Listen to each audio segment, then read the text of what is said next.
Hello dear student, तो अभी हम देख रहे हैं इकोनॉमिक का, ठीक है, law of demand. Compulsory important answer है, 12th स्टैंडर्ड को भी है, फर्स्ट ईयर बीकॉम को भी है। तो थोड़ा हम डिस्कस करते हैं लॉ ऑफ डिमांड। कोशिश करता हूँ कि इजी में आपको एक्सप्लेन करूँ। चलो, लॉ ऑफ डिमांड में 5 पॉइंट है बच्चे लोग, ठीक है। पहले इंट्रोडक्शन है। इंट्रोडक्शन मतलब बता दो कि ये लॉ अल्फ्रेड मार्शल ने दिया है ना। उसके बाद अल्फ्रेड मार्शल ने इकोनॉमिक प्रिंसिपल में 1819 में बताया। और ये law of demand, law of जो डिमांड अपन देख रहे हैं ना, लॉ ऑफ डिमांड, वो क्या है ना, एकदम इंपॉर्टेंट फीचर है। किसके ऊपर बना है लॉ ऑफ डिमांड, पता है क्या आपने को? लॉ ऑफ डिमांड बना है कंज्यूमर बिहेवियर के ऊपर, कि कंज्यूमर का बिहेवियर क्या है मार्केट में, कैसा वो इन्फ्लुएंस होता है, कैसा उसका डिसीजन मेकिंग है, ठीक है। तो अभी अपन देख रहे हैं लॉ ऑफ डिमांड। पहला पॉइंट है इंट्रोडक्शन। चलो स्टार्ट करते हैं बच्चे लोग।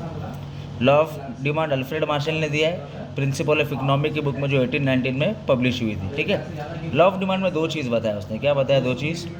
प्राइस चेंज हो रहा है तो डिमांड चेंज हो रहा है, ठीक है। रिलेशनशिप बताना है अपने को। किसका रिलेशनशिप बताना है? प्राइस और डिमांड का। किसका रिलेशनशिप बताएंगे? Price and demand. तो ये इंट्रोडक्शन में अपन ने बेसिक सिंपल में डाल दिए, फर्स्ट पॉइंट। अभी अपन सेकंड पॉइंट कर रहे हैं, ठीक है। सेकंड पॉइंट देखो क्या है, statement of law. Second point क्या है? Statement of law. अब स्टेटमेंट ऑफ लॉ में अल्फ्रेड मार्शल ने कुछ स्टेटमेंट दिया है। क्या बोला है? Other thing remain constant equal. सब चीज़ सेम रहेगी सिवाय 2 चीज़ के, ठीक है। सब चीज़ सेम रहेगी सिवाय 2 चीज़ के। Higher the price of commodity, smaller the quantity. मतलब प्राइस बढ़ रहा है अपना, तो डिमांड क्या हो रहा है? कम हो रहा है।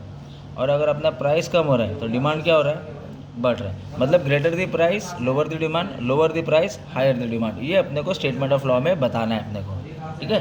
तो डी डिमांड है, एक्स कमोडिटी, ये फंक्शंस है, प्राइस ऑफ कमोडिटी को पी एक्स बोले। तो सिंपल 2 पॉइंट अपन ने सिंपल में देखे। पहले अपन ने इंट्रोडक्शन देखी, अल्फ्रेड मार्शल ने बताया प्रिंसिपल ऑफ इकोनॉमिक में कब पब्लिश हुआ बता दो, 2 जन का रिलेशन बता दो, प्राइस और क्वांटिटी ऑफ डिमांड। उसके बाद अपन क्या बताएंगे? Statement of law.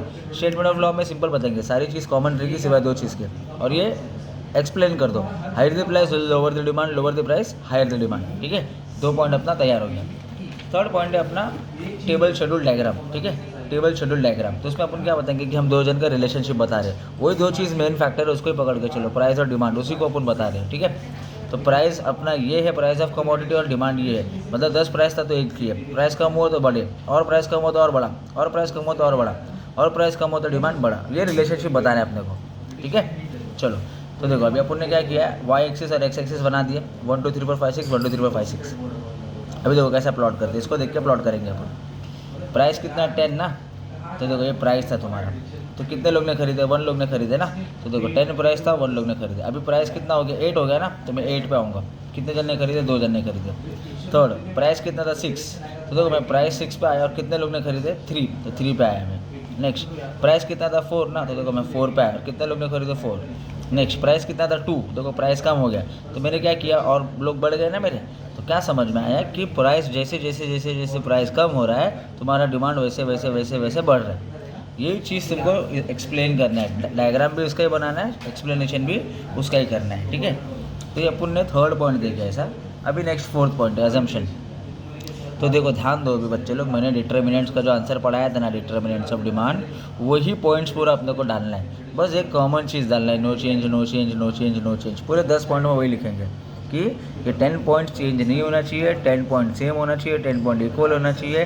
10 point change होएगा तो फिर लॉ ऑफ डिमांड ऑपरेट नहीं होएगा। अगर लॉ ऑफ डिमांड ऑपरेट करना है तो अपने को सारा 10 पॉइंट सेम रखना पड़ेगा, ठीक है। तो जो डिटर्मिनेंट्स बनाया था वही पॉइंट आपको इधर डालना है, बस no change no change no change डालना है। 2-3 पॉइंट एक्सप्लेन करता हूँ, आप लोग को आइडिया आ जाएगा। नो चेंज इन इनकम, अपन क्या बोलेंगे, अगर अपने को लॉ ऑफ डिमांड ऑपरेट करना है, लॉ ऑफ डिमांड चाहिए अपने को, तो फिर क्या करना है, नो चेंज इन इनकम। अगर इनकम चेंज हुआ तो लॉ ऑफ डिमांड ऑपरेट नहीं होएगा। सेम वही उधर पढ़े थे पॉपुलेशन डिटर्मिनेंट में, बराबर है। डिटर्मिनेंट में क्या पढ़े थे? पॉपुलेशन। तो अभी अब यहाँ पर क्या बोलेंगे कि पॉपुलेशन चेंज नहीं होना चाहिए, there should not be change in population. अगर पॉपुलेशन चेंज हुआ तो लॉ ऑफ डिमांड ऑपरेट नहीं होएगा। अगर लॉ ऑफ डिमांड अपने को ऑपरेट करना है तो पॉपुलेशन सेम रखना पड़ेगा, इनकम सेम रखना पड़ेगा, प्राइस भी सेम रखना पड़ेगा। वहाँ पर क्या बोले थे कि सब्स्टिट्यूट चेंज हो रहा है, यहाँ पर क्या बोलेंगे, सब्स्टिट्यूट का प्राइस चेंज नहीं होना चाहिए। नेक्स्ट वहाँ पर बोले थे कॉम्प्लीमेंट्री का, देखे थे कॉम्प्लीमेंट्री में कार और पेट्रोल, इधर क्या बोलेंगे, वो सब चेंज नहीं होना चाहिए। चेंज होएगा तो लॉ ऑपरेट नहीं होएगा। अगर अपने को लॉ ऑपरेट करना है तो इक्वल सेम कॉन्स्टेंट रखना पड़ेगा।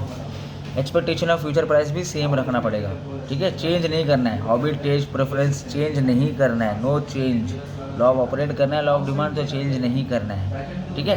तो वो सारा पॉइंट अपन ने क्या कर दिया, no change no change no change करके डाल दिया, ठीक है। अभी 5th पॉइंट है एक्सेप्शन।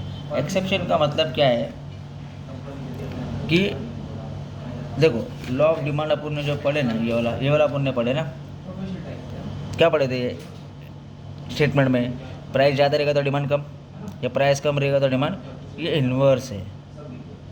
क्या बोलते हैं इसको? इन्वर्स रिलेशनशिप बोलते हैं। तो इन्वर्स है मतलब लॉ के अंदर है। तो एक्सेप्शन मतलब क्या? जो इन्वर्स नहीं है। इन्वर्स नहीं मतलब डायरेक्ट रिलेशन होगा जिसका। डायरेक्ट रिलेशन मतलब जिसका प्राइस भी ज़्यादा रहेगा तो डिमांड भी कुछ ज़्यादा हो रहा है, या प्राइस कम है तो डिमांड भी कम है, कुछ तो भी ऐसा चीज़ है, उसको डायरेक्ट रिलेशनशिप बोलते हैं। सेम है, तो उसको एक्सेप्शन में डाला है। तो पहला है गिफन पैराडॉक्स। अभी एक गिफन इंग्लैंड का एक स्टोरी है ब्रेड लेने का। तो उसने क्या देखा कि ब्रेड ख़राब है, डिफेक्टिव है, इन्फीरियर है। तो भाई उसका डिमांड होएगा क्या मार्केट में? नहीं होएगा, है ना। तो उसको पब्लिक लोग ने बाय नहीं किया, ठीक है। तो क्या मालूम पड़ा कि क्वालिटी कम थी तो डिमांड भी कम हुआ, ये एक्सेप्शन में आ गया। नेक्स्ट प्रेस्टीज गुड, जैसे गोल्ड डायमंड का जैसे प्रेस्टीज है ना, रिच पीपल खरीदते।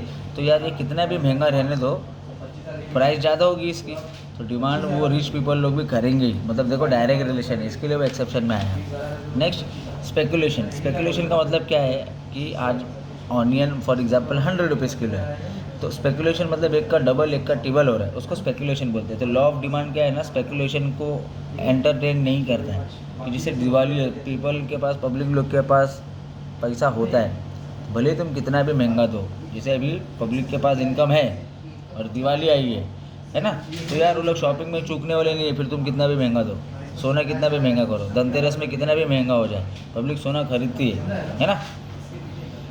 प्राइस रिलेशन इट इज़, अच्छा प्राइस रिलेशन मतलब क्या है? अपन क्या मानते हैं, अगर क्वालिटी अच्छी है तो डिमांड अच्छा रहेगा ना, नो मैटर प्राइस आप कुछ भी दो। तो देखो ना रिलेशन डायरेक्ट है, डायरेक्ट रिलेशन इसके लिए एक्सेप्शन में है। Next ignorance. Sometime due to ignorance people buy more commodity at high price, this happen when consumer is ignore about the price. क्या हो रहा है कि कंज्यूमर इग्नोर कर रहे हैं, है ना।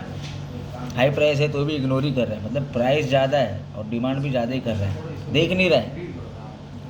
हैबिचुअल बाइट्स, अपनी आदत है, जैसे मेडिसिन, अपन आदत है ना अपनी, मेडिसिन अपने को चाहिए तो उसका डिमांड कैसे रहेगा? हाई रहेगा, तो प्राइस कुछ भी रह दो अपन देखेंगे नहीं, क्योंकि वो नेसेसिटी चीज़ है। तो इधर क्या मालूम पड़ा, सब पॉइंटर्स का ना डायरेक्ट रिलेशनशिप है। तो जिसका डायरेक्ट रिलेशनशिप है ना वो एक्सेप्शन में है, और जो इन्वर्स रिलेशनशिप है वो लॉ ऑफ डिमांड में है, ठीक है। सिंपल सा अपन ने क्या 5 पॉइंट देखे, पहले इंट्रोडक्शन देखे, सेकेंड स्टेटमेंट देखे, स्टेटमेंट इसको देख के देखे, थर्ड में अपन ने टेबल डायग्राम शेड्यूल बना दिया, उसको देख के एक्सप्लेन कर दिया, ठीक है।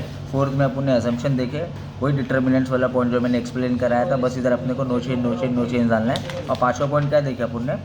पाँचवा पॉइंट अपन ने एक्सेप्शन देखे। एक्सेप्शन में कौन आता है? डायरेक्ट रिलेशन वाला आता है, मतलब जो दोनों ऊपर या दोनों नीचे, ठीक है। चलो thank you so much, all the best.